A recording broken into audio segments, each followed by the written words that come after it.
अगर मैं आपसे कहूं कि आपके YouTube चैनल को बचाने का सबसे तेज तरीका यह है कि आप अपने सबसे ज्यादा देखे गए शॉर्ट्स को आज ही डिलीट कर दें, तो शायद आप मुझे पागल कहेंगे। बिल्कुल पागल कहूंगी। मतलब कोई भी क्रिएटर अपने ही मिलियन व्यूज वाले वीडियो क्यों डिलीट करेगा? है ना? सुनने में अजीब लगता है, लेकिन देखो 2026 के जो ताज़ा डेटा है ना, वो कुछ और ही कहानी कह रहे हैं।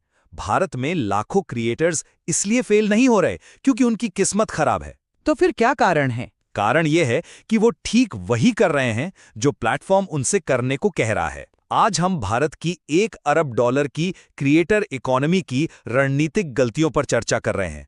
एक टाउन हॉल के रूप में हम उन सवालों के जवाब देंगे जो हर सोलो क्रिएटर पूछ रहा है।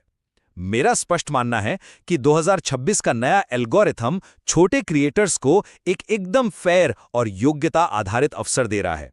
मैं इस बात से बिल्कुल सहमत नहीं हूँ। बाहर से देखने पर ये एक समान अवसर वाला मैदान लग सकता है, लेकिन गहराई में ये एक बहुत बड़ा भ्रम है। मैं तो ये तर्क दूंगी कि एल्गोरिथम के अचानक बदलाव और भारी मानसिक दबाव स्वतंत्र क्रिएटर्स की रचनात्मक स्वतंत्रता को पूरी तरह से खत्म कर रहे हैं। मैं समझ सकता हूं कि आपको ये एक जाल क्यों लगता है, लेकिन चलो इसकी तह तक जाते हैं। आज क्रिएटर्स की सबसे बड़ी गलती पता है क्या है? क्या? महंगे कैमरे खरीदना। बिल्कुल, वो प्रोडक्शन वैल्यू और रणनीति के बीच उलझ गए हैं। उन्हें लगता है कि सिनेमैटिक लाइटिंग लगा ली तो वीडियो हिट हो जाएगा। लेकिन 2026 में सैटिस्फाइड वॉच टाइम ने गेम ही बदल दिया है। Satisfied watch time? हाँ, अब ये मायने नहीं रखता कि आपका चैनल कितना पुराना है या कितने मिलियन सब्सक्राइबर्स हैं। अगर आपके कंटेंट में दम है ना, तो 100 सब्सक्राइबर्स वाला चैनल भी दिग्गजों को पीछे छोड़ सकता है। ये सिर्फ दर्शक की संतुष्टि पर निर्भर करता है। देखो, ये मानवीय संतुष्टि का विचार कागज पर बहुत लोकतांत्रिक लगता है, लेकिन जमीनी हकीकत के आंकड़े कुछ और ही कहते हैं। अच्छा, कैसे? अगर ये प्रणाली इतनी ही निष्पक्ष है तो भारत में केवल 8 से 10% क्रिएटर्स ही पैसा क्यों कमा पा रहे हैं? शोधकर्ताओं ने इसे मिसिंग मिडल का नाम दिया है। Missing middle. हाँ, मैंने ये टर्म सुना है। बिल्कुल, हमारे पास टॉप पर कुछ मेगा स्टार्स हैं जो करोड़ों छाप रहे हैं, और नीचे लाखों क्रिएटर्स शून्य पर संघर्ष कर रहे हैं। बीच का वो वर्ग जो एक स्थिर आय कमा सके, वो गायब है, और इसका कारण यही सैटिस्फाइड वॉच टाइम है जो छोटी आवाजों को कुचल देता है। कुचलने की बात नहीं है यार, ये दरअसल कचरे को साफ करने की प्रक्रिया है। मैं समझाता हूं ये काम कैसे करता है। इसे एक बहुत ही सख्त मैचमेकर की तरह सोचो। मैचमेकर मतलब बिचौलिया? हाँ, पहले एल्गोरिथम रूपी मैचमेकर सिर्फ इस बात से खुश हो जाता था कि उसने दर्शक से आपके थंबनेल पर क्लिक करवा दिया, मतलब डेट फिक्स करा दी। लेकिन अब ये मैचमेकर अगले दिन दर्शक से पूछता है कि क्या आपको वाकई में मजा आया? अच्छा, तो वो रेटिंग्स की बात कर रहे हो आप? एकदम सही। क्या दर्शक ने फीडबैक सर्वे में 4 या 5 स्टार दिए? क्या उसने वीडियो रिवाइंड करके देखा? अगर थंबनेल में क्लिकबेट था तो दर्शक 1 स्टार देगा और एल्गोरिथम आपकी रीच हमेशा के लिए रोक देगा। ये छोटे ईमानदार क्रिएटर्स के लिए वरदान है। मैं आपकी मैचमेकर वाली बात मानती हूँ, लेकिन आप ये भूल रहे हैं कि ये मैचमेकर बहुत ज्यादा पक्षपाती है। पक्षपाती कैसे हो गया? वो तो सिर्फ संतुष्टि देख रहा है ना। अगर सिर्फ संतुष्टि देखता है तो जरा एआई स्लो पर्ज के बारे में बात करें। प्लेटफॉर्म्स ने एआई कचरा साफ करने के नाम पर उन इंसानों को भी दंडित किया जो फेसलेस चैनल चलाते हैं। हाँ, वो एक तकनीकी मजबूरी थी। एक सेकंड, मुझे अपनी बात पूरी करने दीजिए। आज का एल्गोरिदम ऑन कैमरा चेहरों को भारी प्राथमिकता देता है।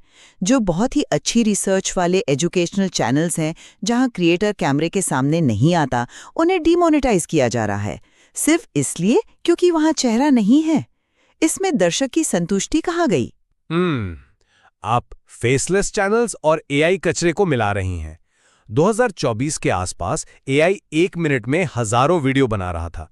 इस बाढ़ को रोकना जरूरी था। पर असली क्रिएटर्स क्यों पिसें? क्योंकि उनकी असली समस्या एल्गोरिदम नहीं, रणनीति की कमी है। जब स्क्रीन पर चेहरा नहीं होता तो दर्शक को बांधे रखने के लिए कुछ एक्स्ट्रा करना पड़ता है। आपको पहले 15 से 30 सेकंड में एक क्यूरियोसिटी गैप बनाना होता है। Curiosity gap? ये कैसे एक सोलो क्रिएटर की समस्या सुलझाएगा? देखो, क्यूरियोसिटी गैप का मतलब है दर्शक के दिमाग में एक ऐसा सवाल डालना जिसका जवाब जानने के लिए वो पूरा वीडियो देखे। अगर आप सिर्फ जानकारी दे रहे हैं तो वो विकिपीडिया पढ़ने जैसा हो गया। मतलब उन्हें एक अनुभव डिजाइन करना होगा। बिल्कुल, बेहतरीन विजुअल्स और एक मजबूत हुक के साथ शुरुआत करो। ये एक स्किल है, प्लेटफॉर्म की दुश्मनी नहीं। आप कह रहे हैं कि क्रिएटर गहरे मनोविज्ञान का उपयोग करे, लेकिन एक तरफ आप चाहते हैं कि वो विचारशील लॉन्ग फॉर्म वीडियो बनाए और दूसरी तरफ प्लेटफॉर्म उसे 60 सेकंड के शॉर्ट्स बनाने के लिए मजबूर कर रहा है। हाँ, यही वो सबसे बड़ी रणनीतिक भूल है जिसका मैंने शुरुआत में जिक्र किया था, the shorts trap. Shorts trap? बहुत से क्रिएटर्स तो सोचते हैं कि शॉर्ट से उनके चैनल पर नए दर्शक आएंगे, और यहीं वे अपना चैनल मार देते हैं। मैं इसके पीछे का विज्ञान समझाता हूं। शॉर्ट्स देखने वाले का दिमाग हर 3 सेकंड में एक नए डोपामाइन हिट का आदी हो चुका है।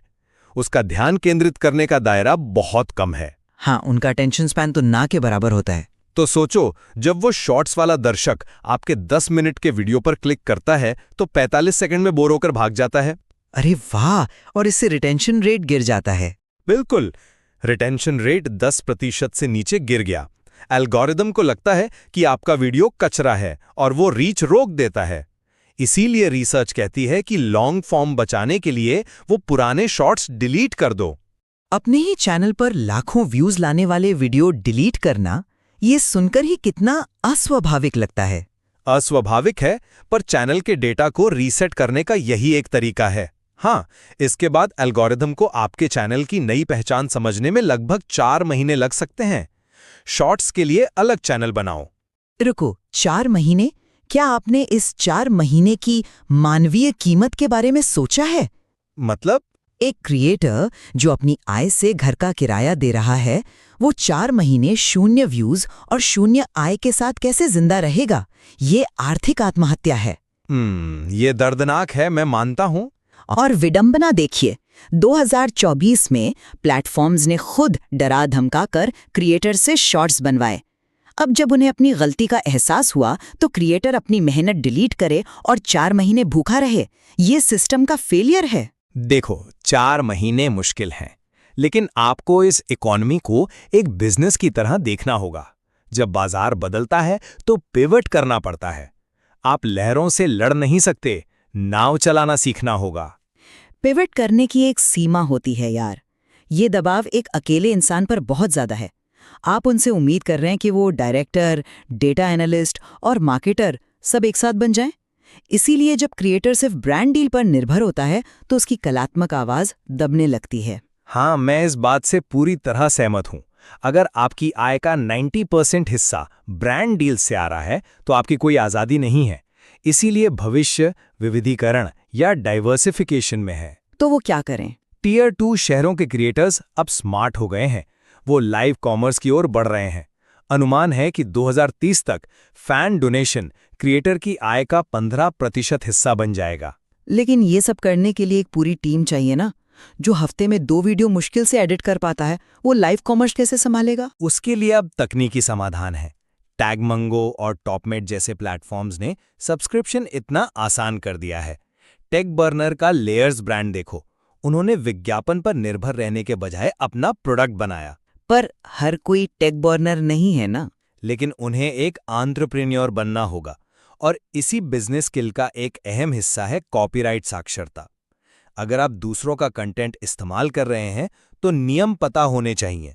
एंटरप्रेन्योरशिप के नाम पर आप एक क्रिएटर को वकीलों के कमरे में धकेल रहे हैं। क्या एक स्वतंत्र क्रिएटर के पास इन कानूनी पचड़ों में पड़ने का समय है? ये समय का सवाल नहीं है, अस्तित्व का सवाल है। आज की रीमिक्स संस्कृति में फेयर यूज और कॉपीराइट उल्लंघन का अंतर समझना ही होगा।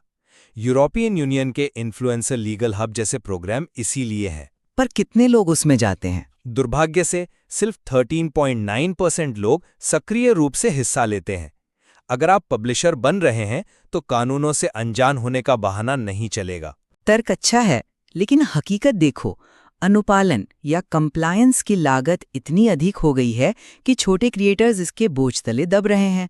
85% क्रिएटर्स आज भी किसी प्रोफेशनल एसोसिएशन का हिस्सा नहीं है जो उन्हें कानूनी सुरक्षा दे सके। तो क्या उन्हें सीखना ही नहीं चाहिए? सीखना चाहिए, लेकिन प्लेटफॉर्म्स ने प्रक्रिया को इतना डरावना बना दिया है कि क्रिएटर खौफ में रहता है कि कब कोई कॉरपोरेशन उसकी वीडियो पर स्ट्राइक भेज दे। इसे एल्गोरिथमिक एंग्जाइटी कहते हैं। क्रिएटर्स हर 10 मिनट में एनालिटिक्स रिफ्रेश करते हैं, यह देखने के लिए कि उनका चैनल जिंदा है या नहीं। असली महामारी ये मानसिक थकावट है। मैं इस इम्पोस्टर सिंड्रोम और एंग्जाइटी से इनकार नहीं करता। जब करियर कोड्स पर निर्भर हो तो डर लगता है, लेकिन समाधान सिस्टम को कोसने में नहीं है। ज्ञान आपके डर को कम करता है। ज्ञान डर को कम करता है, लेकिन जब रेफरी हर रोज खेल के नियम बदल रहा हो तो आप खिलाड़ी को दोष नहीं दे सकते। तो अगर हम आज की चर्चा का सारांश निकालें, मेरा रुख स्पष्ट है। 2026 में क्रिएटर होना महज वीडियो बनाना नहीं है, ये एक डेटा संचालित व्यवसाय है। जो इसे गंभीरता से लेंगे उनके लिए अवसरों की कमी नहीं है। सिस्टम निष्पक्ष है, बस नियम सख्त हैं। और मेरी तरफ से निष्कर्ष ये है कि हम संरचनात्मक बाधाओं को अनदेखा नहीं कर सकते। जब प्लेटफॉर्म आपसे टीवी जैसी क्वालिटी और वकील जैसी समझ मांगता है, लेकिन बदले में 0 जॉब सिक्योरिटी देता है, तो ये व्यवस्था छोटे क्रिएटर्स के खिलाफ है। हम शायद इस बात पर पूरी तरह सहमत ना हों, लेकिन एक बात पक्की है, रातों रात वायरल होने के दिन अब खत्म हो चुके हैं। हमने आपके सामने दोनों पक्ष रखे हैं, अब फैसला आप पर है। बिल्कुल। क्या ये परिदृश्य अवसरों की खदान है या क्रिएटर्स के खिलाफ काम करने वाली मशीन? इसका फैसला अब आपको करना है।